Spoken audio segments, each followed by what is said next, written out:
Hai, welcome back to my YouTube channel. Video kali ini saya bakal kasih tahu bentuk soal psikotes, integritas, dan kejujuran IPDN. Langsung saja simak video berikut ini.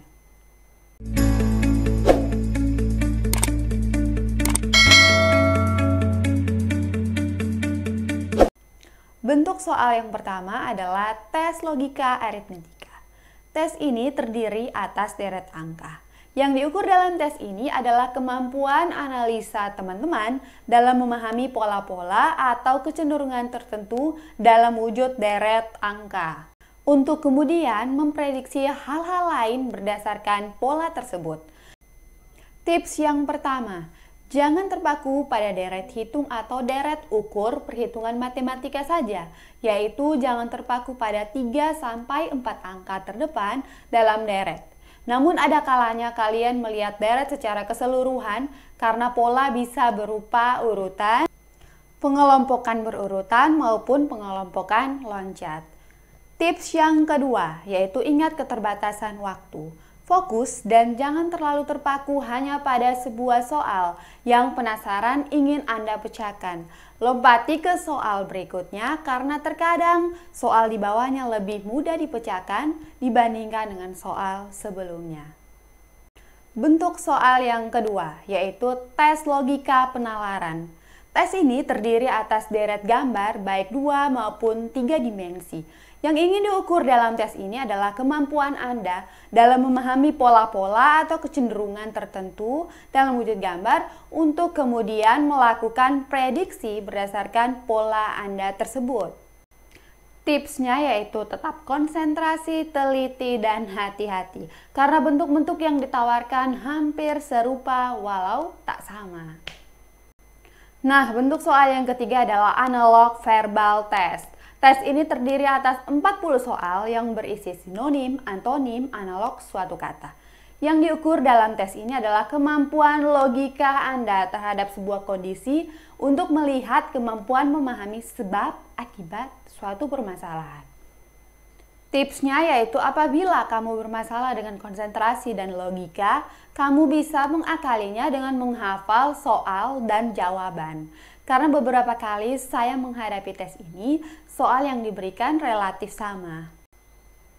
Bentuk soal yang keempat adalah tes koran. Tes ini terdiri atas gugusan angka-angka yang tersusun secara membujur dari atas sampai bawah dalam bentuk lajur-lajur. Anda diminta untuk menjumlahkan 2 angka yang berdekatan dalam waktu tertentu di setiap kolom dan menulisnya di samping. Yang diukur dalam tes koran adalah konsistensi, ketahanan, sikap terhadap tekanan, kemampuan dalam penyesuaian diri, ketelitian, serta kecepatan dalam mengerjakan suatu pekerjaan. Tips yang pertama adalah usahakan jumlah angka yang dijumlahkan di masing-masing kolom stabil. Hasilnya akan lebih baik jika dibandingkan Anda memaksakan diri di awal tes, namun kewalahan di pertengahan dan di akhir tes. Kendalikan diri Anda untuk menghemat tenaga. Hal yang paling penting dari keseluruhan tes koran adalah konsentrasi. Terkadang kamu merasa blank pada pertengahan tes, namun kamu harus bisa bangkit dan tetap fokus kembali. Untuk itu kondisi fisik sangat berpengaruh. Usahakan tidak begadang dan sarapan terlebih dahulu sebelum berangkat tes, karena model tes ini sangat menyedot energi Anda. Bentuk soal yang kelima adalah tes wartek. Tes ini terdiri atas 8 kotak yang berisi bentukan-bentukan tertentu seperti titik, garis kurva, 3 garis sejajar, kotak, 2 garis memotong, 2 garis terpisah, 7 buah titik tersusun melengkung, dan garis lengkung. Kamu diminta untuk menggambar, kemudian menuliskan urutan gambar yang telah kamu buat. Lalu menuliskan nomor gambar mana yang paling disukai dan tidak disukai, sulit dan mudah menurut kamu. Yang diukur dalam tes ini adalah emosi, imajinasi, intelektual, dan aktivitas subjek. Tipsnya yaitu urutan gambar sebaiknya Anda buat dengan kombinasi. Misalnya nomor 1, 2, 3, 4, kemudian 8, 7, 6, 5. Karena apabila kamu menggambar berdasarkan urutan nomor 1 sampai nomor 8, kamu dipandang sebagai orang yang kaku. Sedangkan apabila kamu menggambar secara acak, misalnya nomor 5, 7, 6, 8, 3, 2, 4, 1, kamu akan dipandang sebagai orang yang terlalu kreatif, inovatif, dan cenderung suka akan breaking the law. Tips yang kedua adalah jika kamu seorang laki-laki, kamu jangan pernah memulainya dengan nomor 5. Kenapa? Karena beberapa orang beranggapan menyebutkan hal ini berpengaruh terhadap orientasi seks Anda. Bentuk soal yang keenam adalah Draw a Man Test. Tes ini mengharuskan Anda untuk menggambarkan seseorang untuk kemudian Anda jelaskan usia, jenis kelamin, dan aktivitas orang tersebut.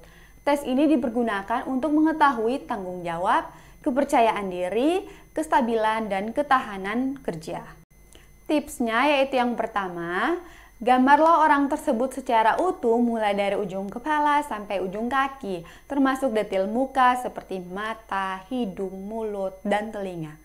Dan tips yang kedua adalah gambarlah orang tersebut dalam keadaan sedang melakukan aktivitas. Misalnya Pak Tani sedang membawa cangkul dan lain-lain sebagainya. Nah teman-teman, bentuk soal yang ketujuh adalah Army Alpha Intelligence Test. Tes ini terdiri atas 12 soal yang berisi kombinasi deretan angka dan deretan bentuk. Soal satu dengan soal lainnya kadang terkait dengan soal sebelumnya. Yang diukur dalam tes ini adalah kemampuan daya tangkap Anda dalam menerima dan melaksanakan instruksi dengan cepat dan tepat. Nah, tipsnya adalah konsentrasi kepada apa yang dikatakan narator. Karena narator tidak akan mengulang instruksi tersebut dan waktu yang diberikan sangat-sangat terbatas. Sabar, jangan terburu-buru menjawab sebelum narator selesai memberikan instruksi. Contohnya begini, narator akan mendiktekan soal sebagai berikut. Coretlah angka ganjil dalam kotak dan coretlah angka genap yang berhuruf dalam lingkaran, kerjakan. Dan pada lembar jawaban akan diberikan gambar-gambar sebagai berikut. Bentuk soal yang ke-8 adalah menggambar pohon. Tes ini terdiri atas tugas untuk menggambar pohon dengan kriteria berkambium atau dikotil, bercabang, dan berbuah. Sehingga tidak diperbolehkan kepada Anda menggambar pohon-pohon jenis jambu, pisang, kelapa, semak belukar, atau jenis tanaman monokotil lainnya. Tipsnya yaitu setiap tes menggambar pohon, saya selalu menggambar pohon mangga, karena pohon tersebut memiliki jenis tanaman dikotil. Tips yang kedua yaitu walaupun kita tidak pandai menggambar, usahakan menggambar secara detil dan rinci setiap komponen dari pohon seperti tangkai, bentuk daun, kerapatan daun, buah, akar, dan alur pohonnya. Nah, untuk hasil yang lebih maksimal, fotolah pohon mangga, misalnya kalian memilih pohon mangga. Fotolah pohon tersebut, pelajari karakter jenis pohonnya, kemudian berlatih kemampuan menggambar Anda dengan mengacu pada foto tersebut. Nah, untuk bentuk soal yang ke-9 adalah yang ini, EPPS. Tes ini dipergunakan untuk mengetahui seberapa besar motivasi, kebutuhan, dan motif seseorang. Nah, tips dari saya yaitu jawablah setiap pertanyaan dengan jujur sesuai dengan kondisi Anda, setidaknya yang paling mendekati. Karena pertanyaan akan berulang di nomor-nomor berikutnya. Sehingga apabila jawaban Anda tidak sinkron, hal ini akan merugikan Anda. Kejujuran Anda terkait dengan cerminan kesesuaian diri Anda untuk menjadi seorang praja IPDN.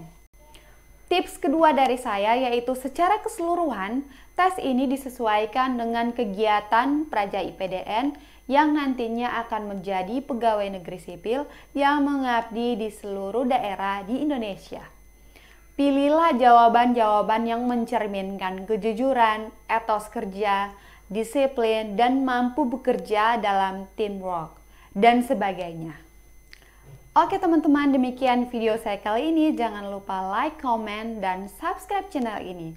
Silakan share video ini jika bermanfaat buat kalian dan buat orang-orang yang membutuhkan. Sampai jumpa di video berikutnya.